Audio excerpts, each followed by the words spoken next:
지난주에는 현충일이 있었죠. 현충일은 나라를 위해 목숨을 바친 분들을 기리고 기념하는 그런 날이었습니다.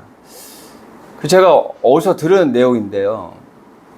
독립투사의 자녀는 3대가 망하고요. 친일한 자의 3대는 흥한대요. 아우, 정말 안타까운 이야기죠. 그리고 또 얼마 전에 기사 하나를 봤는데 친일 조상에게서 받은 땅을 몰래 팔고요. 외국으로 나간 사람이 있다는 거예요. 안타까워요, 정말. 그렇죠. 그런데 이렇게 나라를 위해 싸워야 하는 이유는 뭘까요? 이 세상, 이 세계가 여러 나라로 갈라져 있기 때문에 그렇죠. 그렇죠? 그리고 자기의 그 민족이 최고라고 생각합니다. 그렇게 해서 전쟁을 일으키고 다른 나라를 침략하고 그러면서 다른 나라의 사람들을 죽이고 또 그 나라를 지키기 위해서 또 사람들은 목숨을 잃고 참 어려운 그런 과정을 계속해서 겪고 있어요. 손흥민이 저기 영국에서 축구로 이름을 날리고 있습니다. 그럼 한국에 있는 사람들이 그곳까지 가서 손흥민을 응원해요. 그 이유는 뭘까요?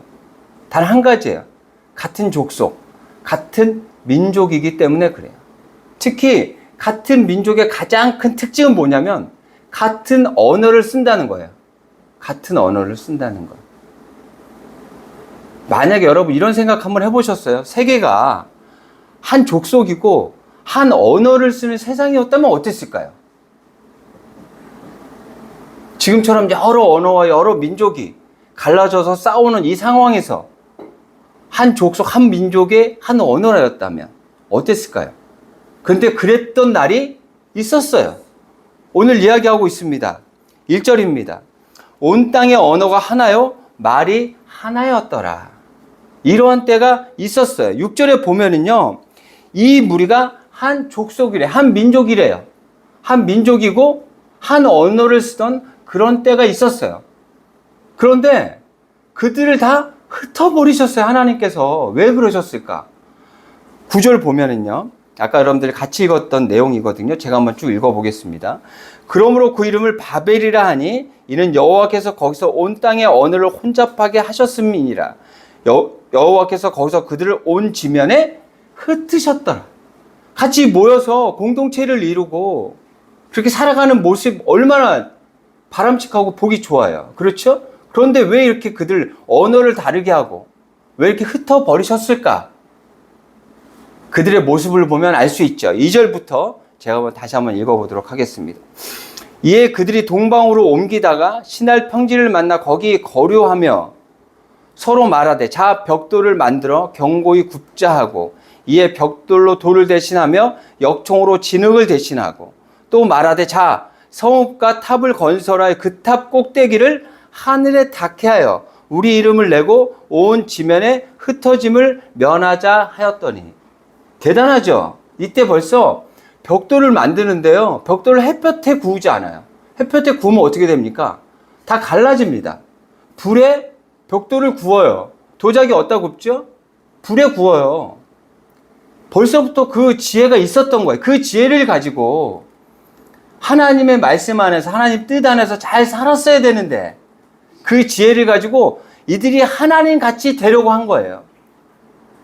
하나님 대신 하려고 했던 거예요. 하나님께서 그래서 그들을 흩어버리신 거예요. 그들이 하나님과 같아지려고 탑을 쌓았어요. 그래서 하늘에 닿게 하려고 했던 거예요. 왜요? 사람들은 보여지는 것에 굉장히 예민하기 때문에 그래요.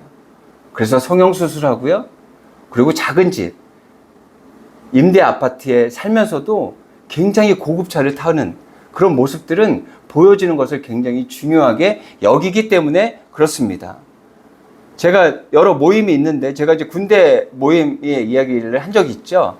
그 모임의 그 이름이 신간회라고 말씀드렸죠. 그 아내들, 여자분들이 다 신씨예요.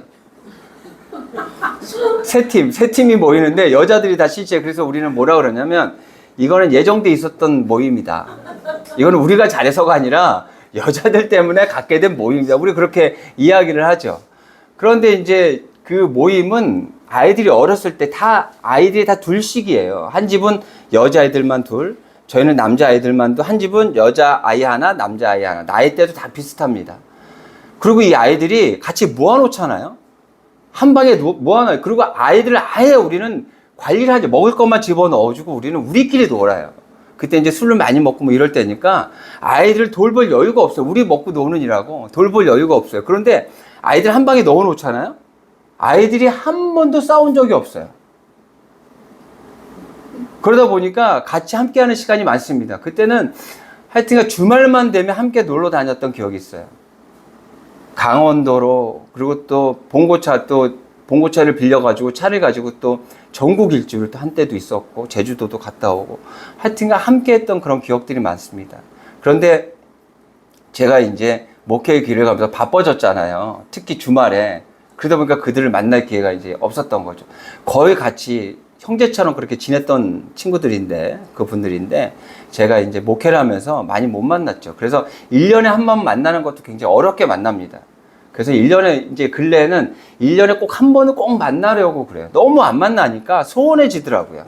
그래서 1년에 한 번은 꼭 만나려고 하는데, 이번에 이제 만남을 어떻게 가졌냐면, 그 형님이, 이게 형님이 있고 동생이 있어요. 제가 중간이에요. 근데 이제 형님이 인제에다가 장막 있죠? 그 뭐죠? 그 농막을 하나 차려놨어요.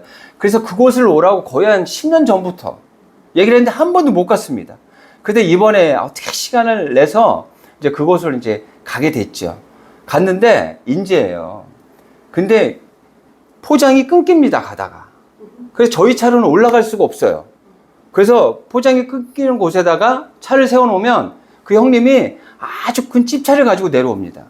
그 차를 타고 올라가는데 완전히 텔레비에서 봤던 그런 느낌 있죠? 그 비포장도를 한참 올라가요. 그 올라가니까 터를 아주 넓게 만들고 그에 농막을 세워놓고 그리고 또 밭도 만들어 굉장히 넓게 해놨습니다. 보기 너무 좋아요. 어떻게 그 농막을 갖고 올라갔는지 되게 신기합니다. 헬기로 뭐 옮겼다 그러는데 그건 말도 안 되는 얘기고요. 저를 놀리려고 얘기하는 것 같은데 그 길로 어떻게 그 농막을 옮겼나 모르겠어요. 그래서 만나서 너무 즐겁죠. 예전에 이야기들도 하고 그리고 또 그 함께하는 아내분들도 워낙 친하다 보니까 스스럼 없이 같이 재밌는 이야기들도 하고 그동안에 있었던 이야기들 또 어떻게 살고 있는 그런 이야기들 하여튼간 거의 뭐 밤이 막 시간이 가는 줄 모르고 그렇게 재밌게 놀 때 근데 이제 그곳에는 전기가 없잖아요. 그래서 이제 태양광이 있습니다. 태양광이 있어서 전기를 좀 모았다가 저녁에 써요.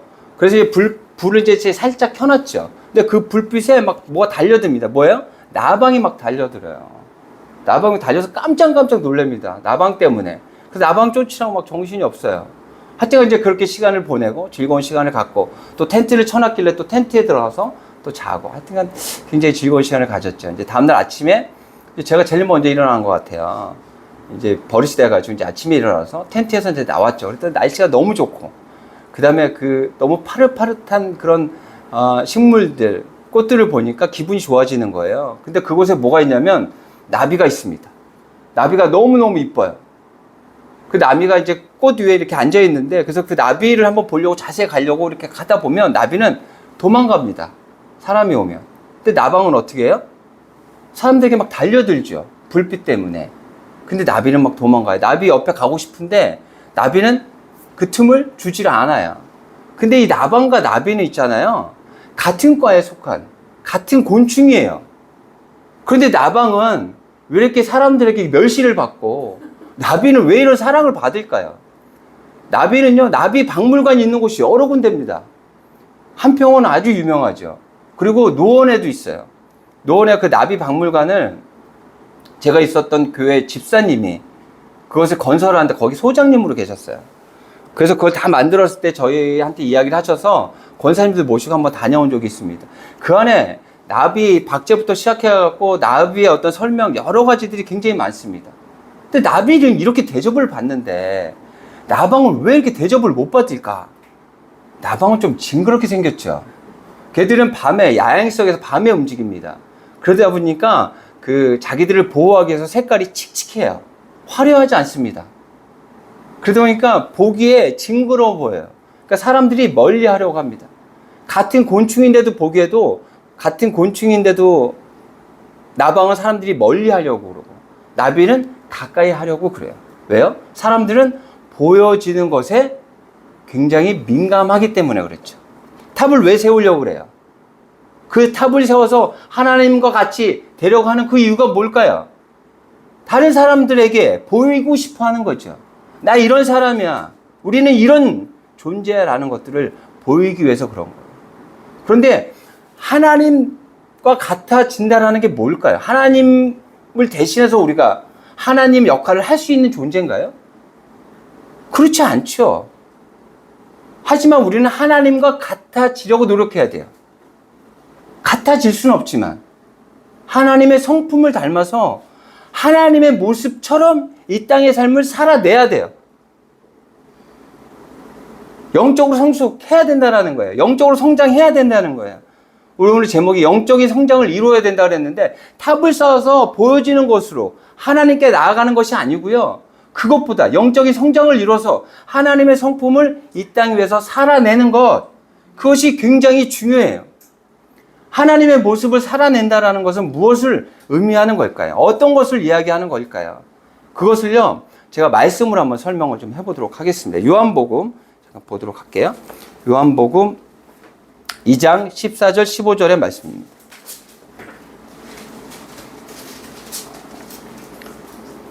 (143쪽에) 있어요.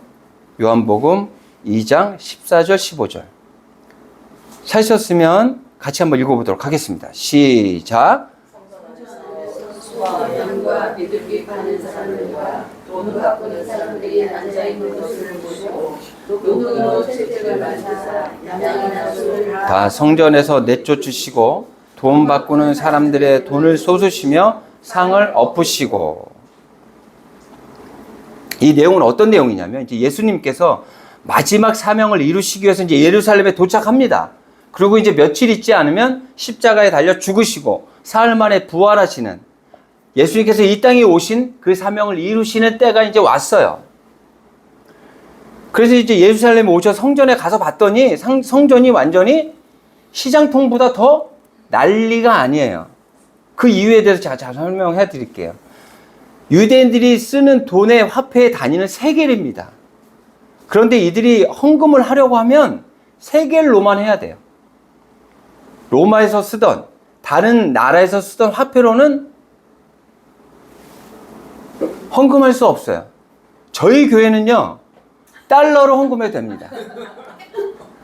엔화로 헌금해도 됩니다. 여러분, 그런 거 전혀 문제 안 되니까요. 그렇게 하셔도 돼요. 하지만 이때는 세겔로만 헌금을 해야 될 때였어요. 그러다 보니 어떻게 했어요? 성전 안에다가 환전소를 만들어 놓은 거죠. 근데 고리대금이에요.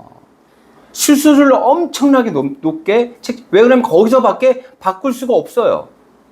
그러다 보니까 거기서 사람들에게 강매하듯이, 돈을 빼앗듯이 자신들의 배를 불리는 그런 모습이었던 거죠.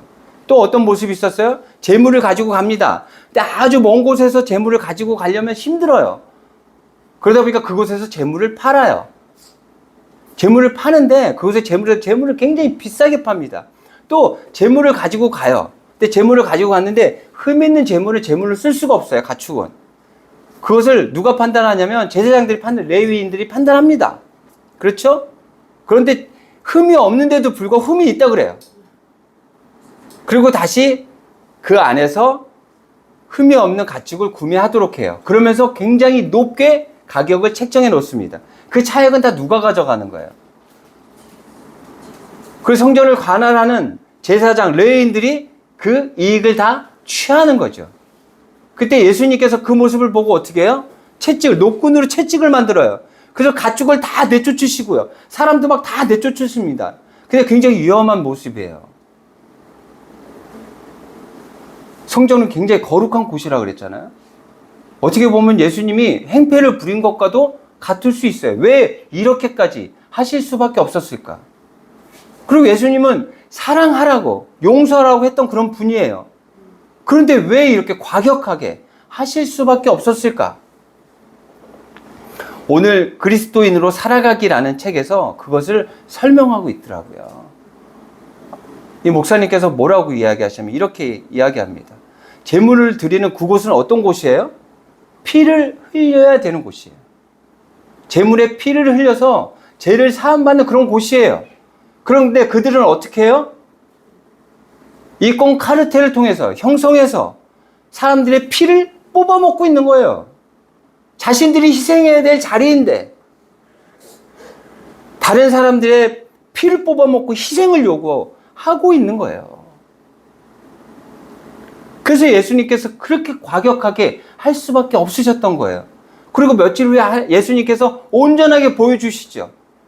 피를 흘리는 것이 무엇인지, 남을 위해서 희생하는 것이 무엇인지를 명확하게 보여주셔요. 성전은 그런 곳이에요. 믿음을 가졌다. 성도라고 한다면 이런 모습으로 살아가야 하는 거예요. 내 것을 채우기 위해서 다른 사람의 피를 흘리게 하는 것이 아니고 다른 사람의 피를 채우기 위해서 내가 희생할 수 있는 것. 근데 우리는 어떻게 기도합니까? 하나님 이것도 좀 채워주시고 저것도 좀 채워주시고 이것도 좀 더 주시면 제가 그때 가서 열심히 한번 해볼게요. 그렇게 기도하지 않습니까? 기도는요, 그 안에 가지고 있는 뜻이 두 가지랍니다. 하나는 묻는 거래요. 하나님께 묻는 거래요. 하나님, 제가 어떻게 해야 하나님께서 바라시는 삶을 살아갈 수 있는 걸까요? 그렇게 물어야 한대요. 그리고 또 하나는 뭐냐면 무릎을 꿇는 거래요. 하나님과 같아지려고 하는 이 사람들, 그렇다고 하나님과 같아질 수 있어요? 절대 그럴 수 없죠. 하나님을 인정해야 돼요. 그리고 하나님을 내 마음의 중심에 모시고 하나님 중심으로 살아가는 우리가 되어요. 그게 기도라는 거예요. 하나님과 같아지기 위해서 탑을 쌓고 하나님 자리를 빼앗으려고 하는 것이 아니라 하나님을 닮아가는 예수 그리스도께서 이 땅에서 오셔서 우리에게 보여주신 그 희생과 사랑, 그 사명을 닮아가는 것, 그것이 우리에게 필요한 것입니다. 그렇게 살아내는 우리가 돼야 돼요. 그렇게 살아내는 우리가 돼야 이 세상이 변할 수 있는 거예요.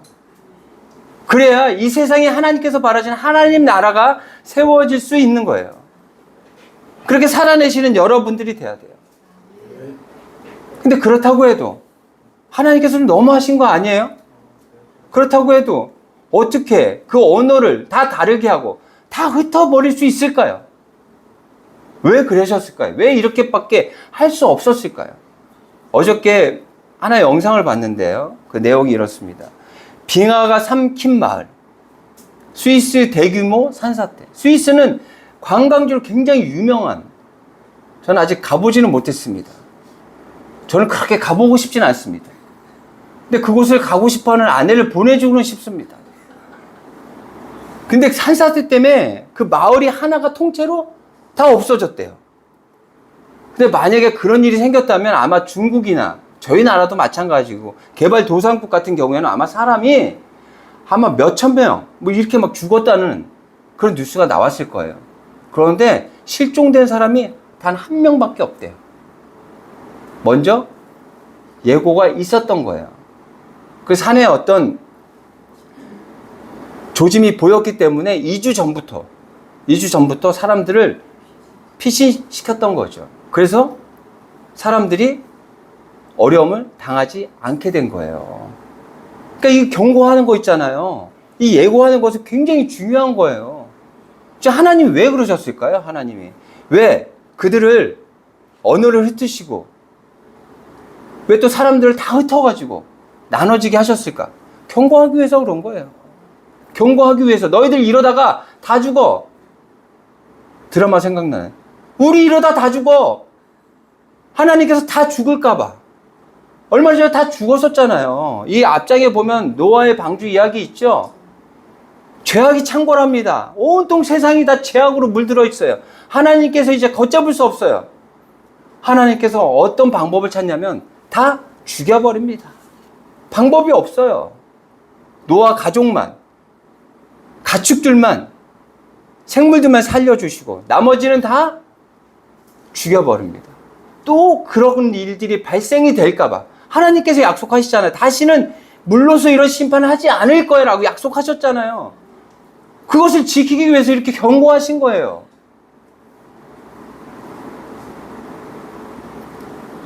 그런데 그 산사태가 왜 일어났을까요?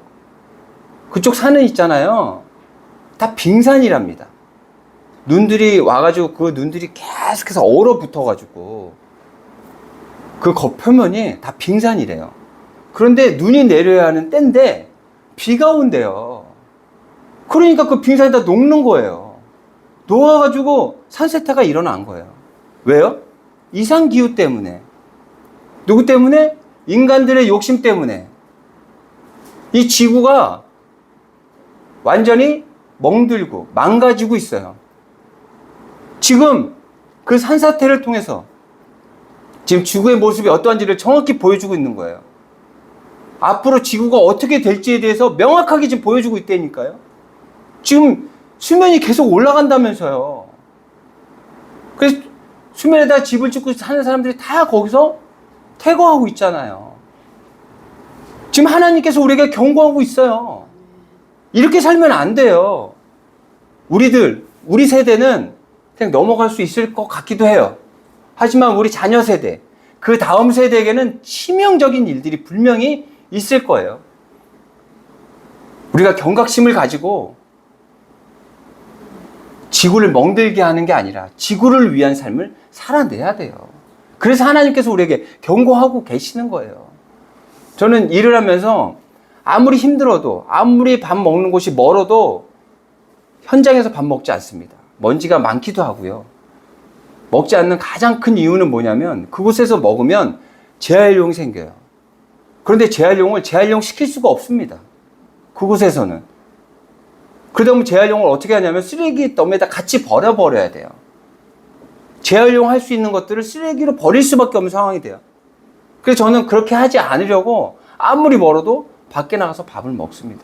제가 하는 이 행동 때문에 지구가 얼마나 달라지겠어요. 하지만 한 사람의 그 노력이 있잖아요. 지구를 살려낼 수 있는 방법이 될 거예요. 우리 그렇게 살아가야 돼요. 지금 하나님께서 언어를 다르게 하시고 그들을 흩으실 때는 얼마나 마음이 아프셨을까요? 속 상했을 거예요. 하지만 그럴 수밖에 없었던 그 이유는 경고하기 위해 너희들 이러다 다 죽어. 너희들 이러다가 내가 너희들 또 심판할 수밖에 없어. 그러니 이 방법이 지금은 최선인 것 같아. 라고 이러한 일들을 하실 수밖에 없었던 거예요. 하나님과 같아질 수 없어요. 하나님은 우리가 섬겨야 하는 그런 분이에요. 하나님과 똑같은 전지전능한 능력을 가질 수 없어요. 하나님과 같아진다는 것 무엇이냐면 하나님의 성품을 닮아서 하나님이 이 땅에 살아내신 예수 그리스도께서 우리에게 보여주신 그 삶을 살아내는 것. 그것이 하나님과 같아지는 거예요. 그렇게 살아가는 우리가 되어야 돼요. 그렇게 살아내신 여러분들, 제가 돼야 됩니다. 그래야 세상은 변할 수 있고요. 하나님의 나라는 확장되어질 수 있어요. 그렇게 살아내시는 여러분들이 되시기를 바랍니다. 왜?